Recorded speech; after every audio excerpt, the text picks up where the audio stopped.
What if I told you that depression doesn't always look like someone crying in a dark room? Sometimes it looks like smiling at work, answering messages, and saying I'm fine while feeling completely empty inside. What if the real danger of depression is not just sadness, but the slow, quiet loss of interest in everything that once made life feel meaningful?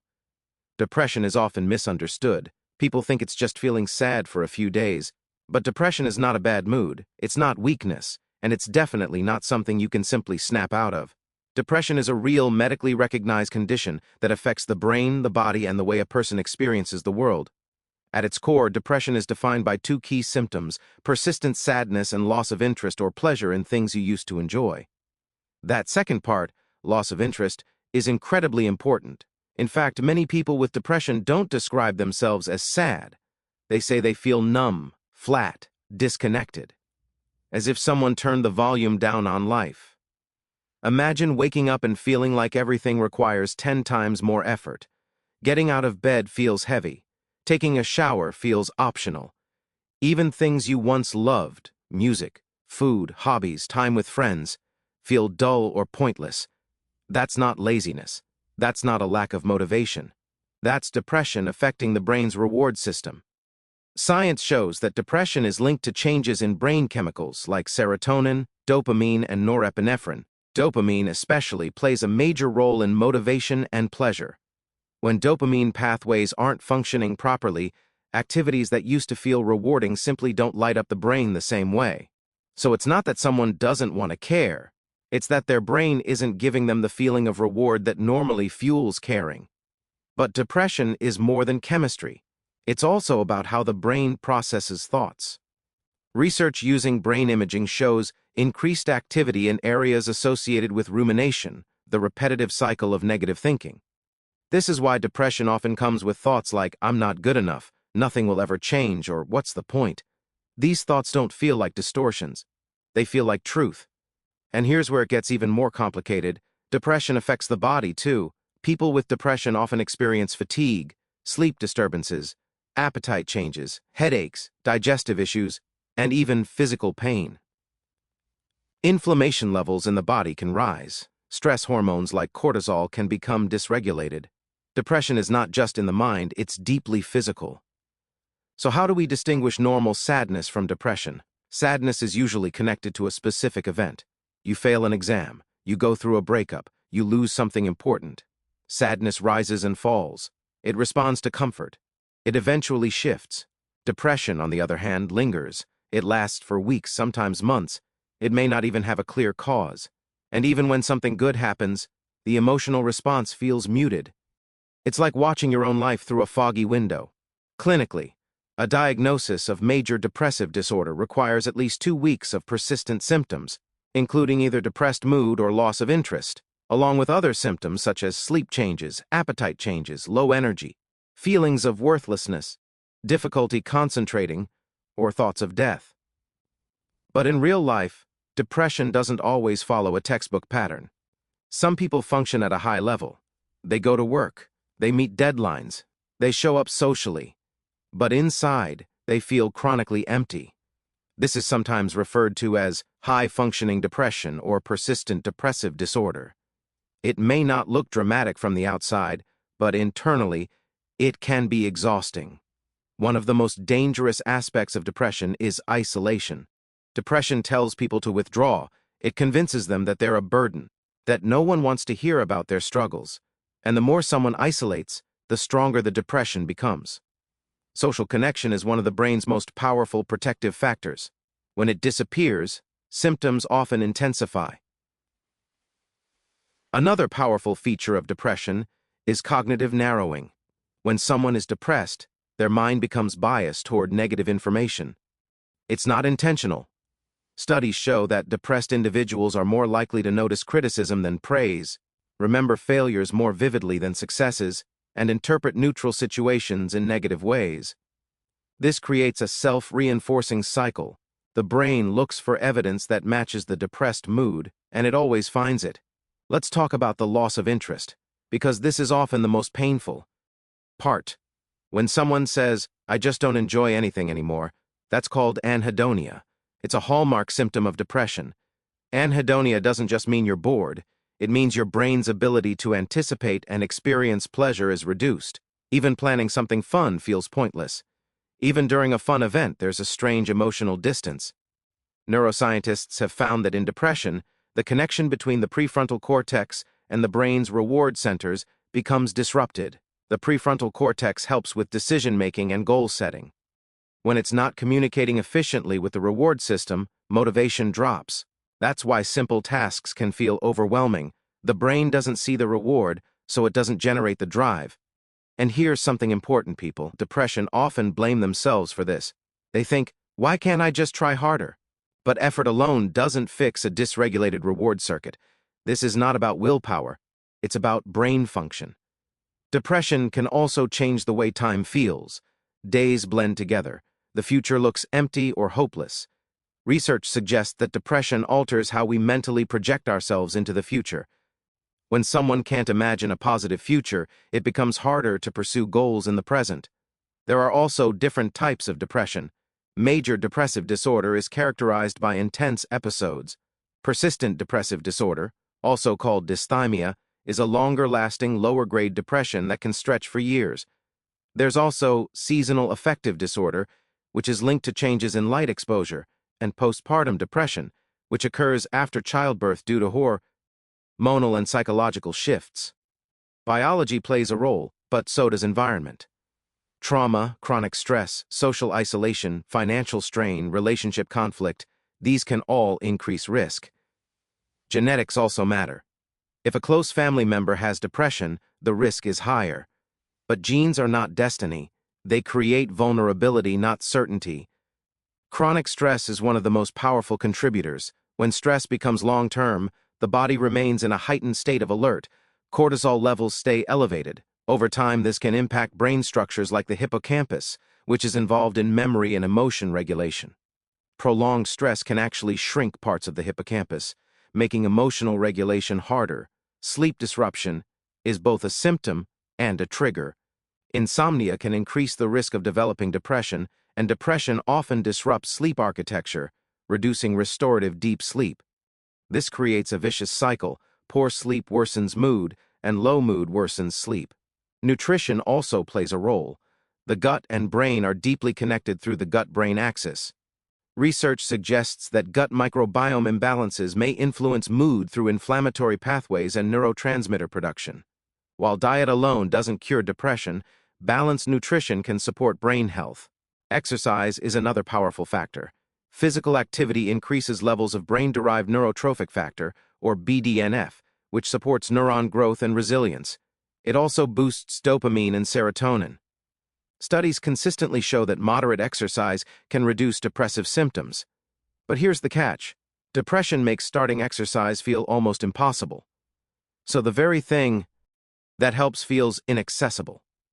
This is why compassion is crucial. Telling someone with depression to just go for a run is like telling someone with a broken leg to just walk it off. Support must acknowledge the barrier. Treatment for depression often involves a combination of psychotherapy, medication, and lifestyle changes. Cognitive behavioral therapy helps people identify and challenge distorted thinking patterns. It teaches skills to break the rumination cycle. Interpersonal therapy focuses on relationships and communication patterns. Other therapies like behavioral activation specifically target the loss of interest by gently reintroducing rewarding activities in small, manageable steps. Antidepressant medications work by adjusting neurotransmitter systems. They don't create artificial happiness. Instead, they help stabilize mood enough to allow therapy and lifestyle changes to be effective. It's important to know that medication effects can take several weeks and may require adjustments under medical supervision. But beyond clinical treatment, there's something deeply human about depression that science alone cannot capture. It often carries a profound sense of loneliness, a feeling of being unseen. Many people describe it as being trapped inside their own mind. And yet, recovery is possible. The brain is plastic. It can change. Neural pathways can strengthen. Hope can return, even if right now it feels unreachable. Depression tells a convincing story. It says, "This is who you are." But depression is not identity. It is a condition. It is something that can be understood, treated, and managed.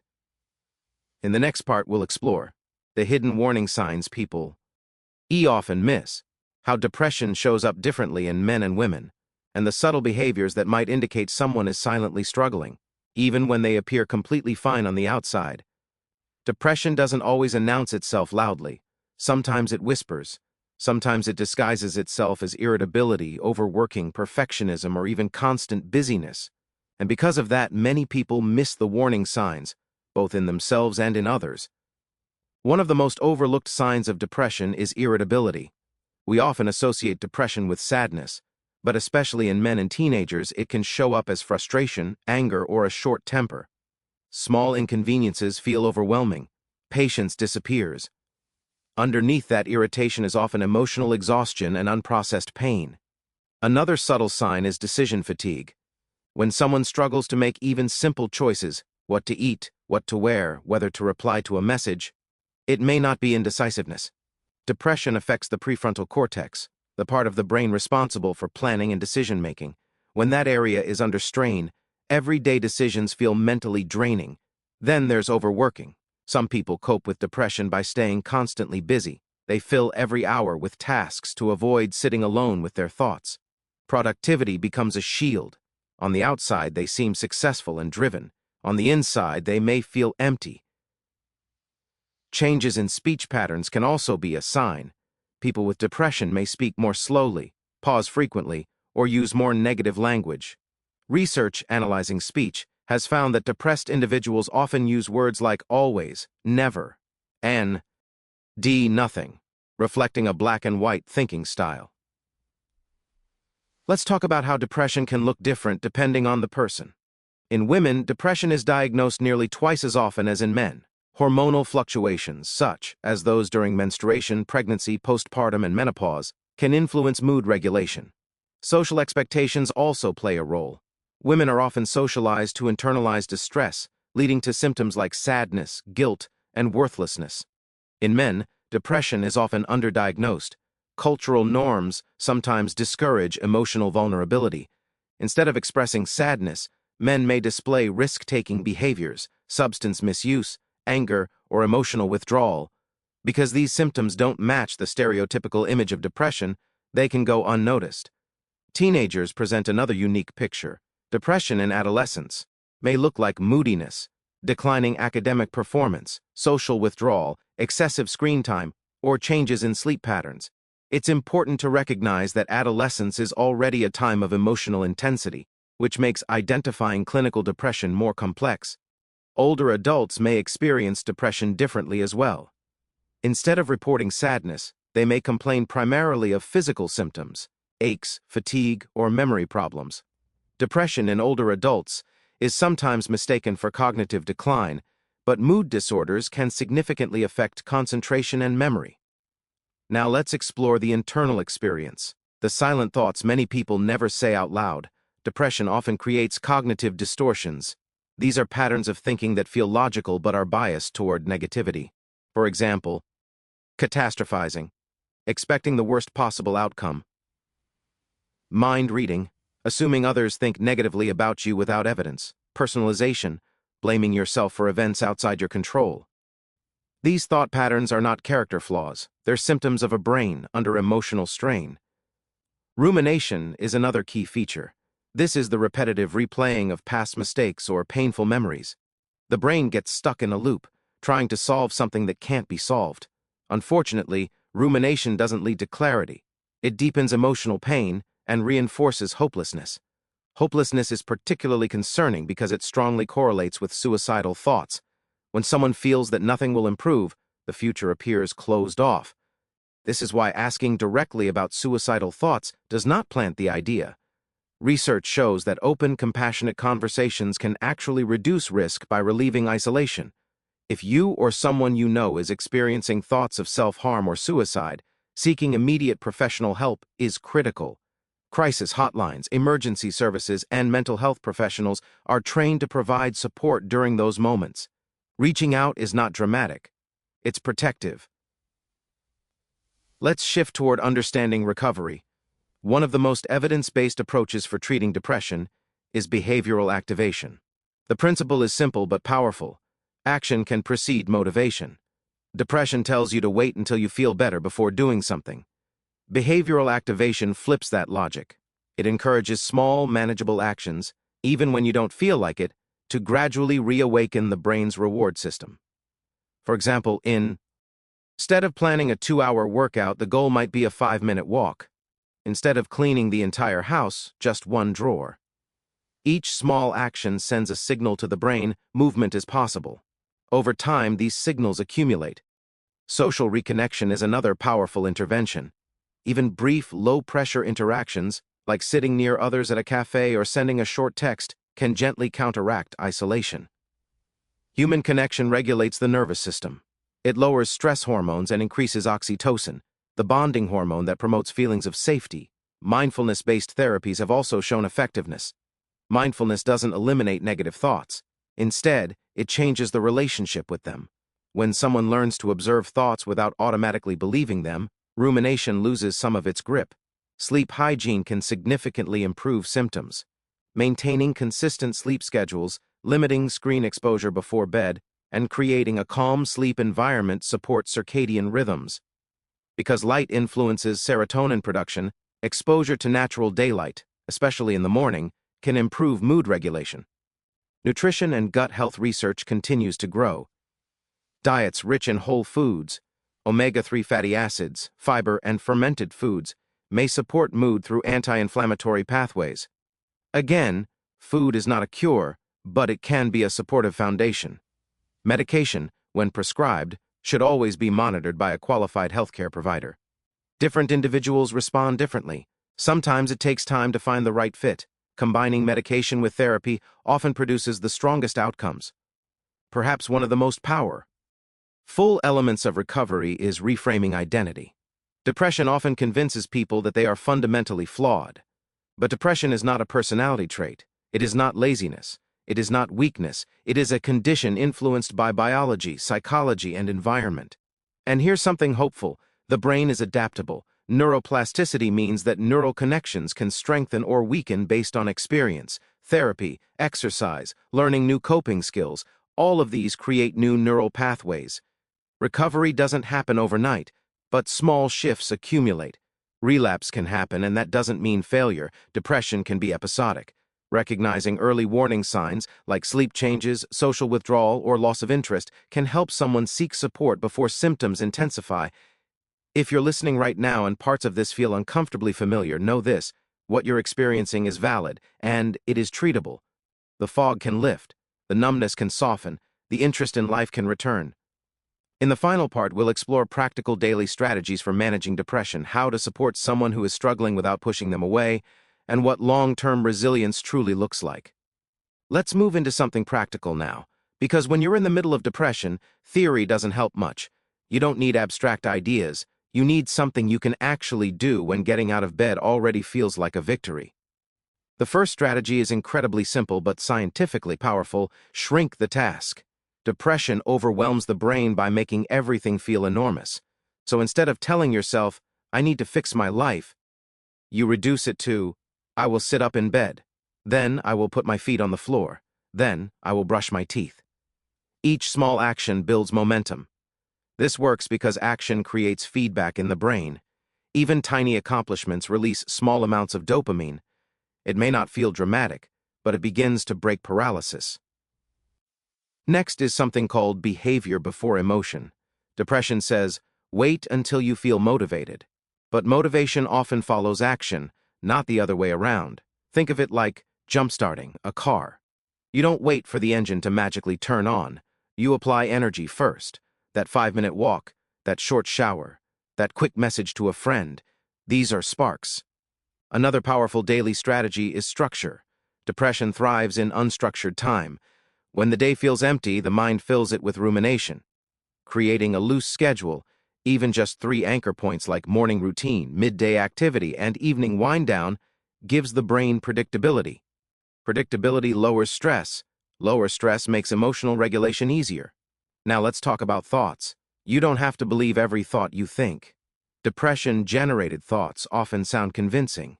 I always mess things up, nobody cares, it's too late for me. Instead of arguing aggressively with these thoughts, try adding one sentence. This is a depression thought. That small label creates psychological distance. It reminds you that the thought may be a symptom, not a fact. Gratitude practices are sometimes dismissed as cliché, but research shows they can gently shift attention bias. Depression narrows attention toward negative information. Intentionally noticing even one neutral or mildly positive thing per day helps retrain the brain's scanning system. It doesn't erase pain, it balances perception. Let's also address the body again, because mental health is physical health. Regular movement, especially rhythmic movement like walking, cycling, or swimming, regulates the nervous system. You don't need intensity. Consistency matters more than intensity. Sunlight exposure in the morning helps regulate circadian rhythms and supports serotonin production. Hydration matters. Protein intake supports neurotransmitter production. These aren't miracle cures, but they are building blocks.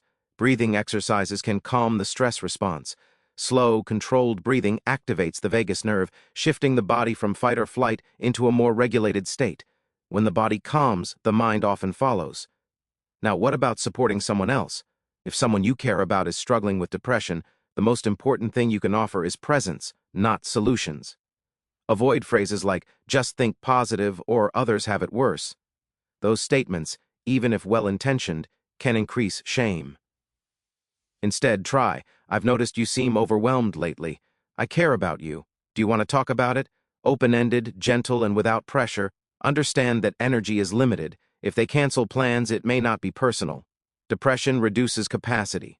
Offering low-effort connection, like sitting together quietly, watching something light, or taking a short walk, can feel safer than high-energy social events. Encourage professional help, but avoid forcing. You can say, would you be open to talking to someone? I can help you find options.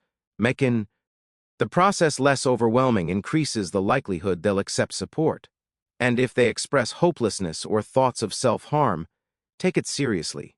Stay calm, listen, encourage immediate professional help. Being present in that moment can be life-saving. Now let's zoom out. Long-term resilience isn't about never feeling low again. It's about building systems of support before the next storm hits. That includes relationships, routines, coping skills, and self-awareness. Self-awareness is key. Over time, many people learn their early warning signs. Maybe it starts with sleeping later than usual. Maybe they stop answering messages. Maybe hobbies begin to feel dull. Recognizing those signals early allows for early intervention. Purpose also plays a significant role in recovery. Studies consistently show that having a sense of meaning, even small meaning, buffers against depression. Purpose doesn't have to be grand. It can be caring for a pet, supporting a friend, learning a new skill. Contribution creates connection. Connection protects mental health. Let's address something many people feel but rarely admit: shame. Depression often comes with self-judgment. Why can't I handle life like everyone else? But comparing your internal experience to someone else's external presentation is misleading. Many people are struggling silently. Mental health challenges are common, not rare exceptions. Globally, hundreds of millions of people experience depression at some point in their lives. You are not broken. You are human. Recovery rarely looks like a straight upward line. It looks more like waves, good days, hard days, plateaus, progress, setbacks. But over time, support and consistent small efforts, the baseline can shift upward. There may come a day when you notice something subtle. Music feels slightly more enjoyable. Food tastes a little better. You laugh, and it feels real, not forced. That's how healing often begins, quietly, gradually. And one more important truth: asking for help is not weakness. It is a biological survival strategy. Humans evolved to regulate emotion together. Isolation intensifies suffering. Connection reduces it. If you're currently in the middle of depression, your job is not to solve your entire future. Your job is to get through today. One small action, one small connection, one small breath at a time. Depression tells you that nothing will change. Science, experience, and millions of recovery stories say otherwise. Here's something I want you to remember long after this video ends. Depression lies. It tells you that this feeling is permanent. It tells you that you are the problem. It tells you that nothing will ever feel different. But depression is a condition, not a prophecy. If you take nothing else from this conversation, take this. The way you feel right now is not a final destination. It is a state, and states can change. The brain is not fixed, it is adaptable. Every conversation, every therapy session, every small action, every moment you choose to stay, these experiences physically reshape neural pathways. Healing is not magic, it is gradual rewiring. You might not wake up tomorrow feeling completely different, but you might wake up and feel 1% lighter, and that 1% matters, because small shifts compound. If you are struggling, start small, reduce the task, move your body gently, step into sunlight, reach out to one safe person. Consider professional support if it's available to you. You don't have to do all of it, you just have to begin somewhere. And if you're supporting someone with depression, remember this: your presence is powerful. You don't have to fix them. You don't have to say the perfect thing.